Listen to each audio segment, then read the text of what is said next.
जय श्री बोल बम जय श्री बोल बम जय श्री बोल बम जय श्री बोल बम जय श्री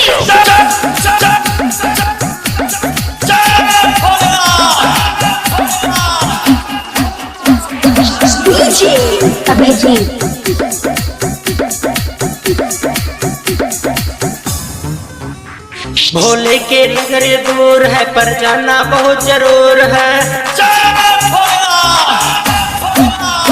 भोले के नगर दूर है पर जाना बहुत जरूर है। भोले जी के गाना बजावा मस्ती में सब झूम जाए।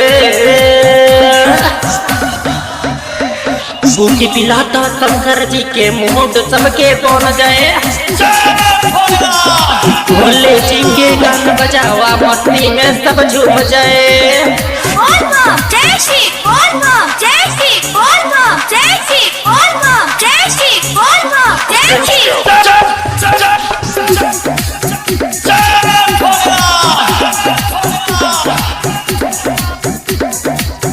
हवे कैलाशपति दुनिया के राजा रहे मस्त पीके भंगिया गांजा।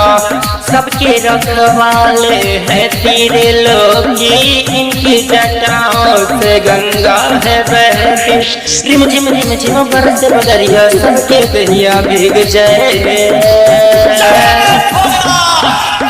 बूटी पिलाता शंकर जी के मुंह सबके पहुंच जाए। भोले जी के गाना बजावा मस्ती में सब झूम जाए। मंत्र बोलिएगा जजमान।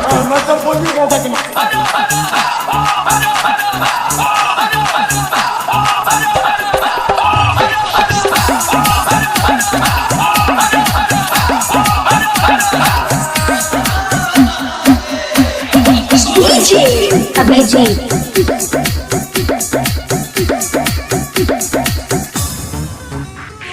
हाँ सारे जग से है महिमा निराली। दस इनके कोई जाए न खाले।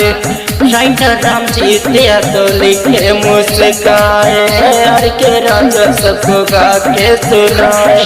आशीर्वाद दी भोले जी सब ना हमरो दूर जाए। बूटी पिलाता शंकर जी के मुंड सबके पहुंच जाए। भोले जी के गाना बजावा मस्ती में सब झूम जाए।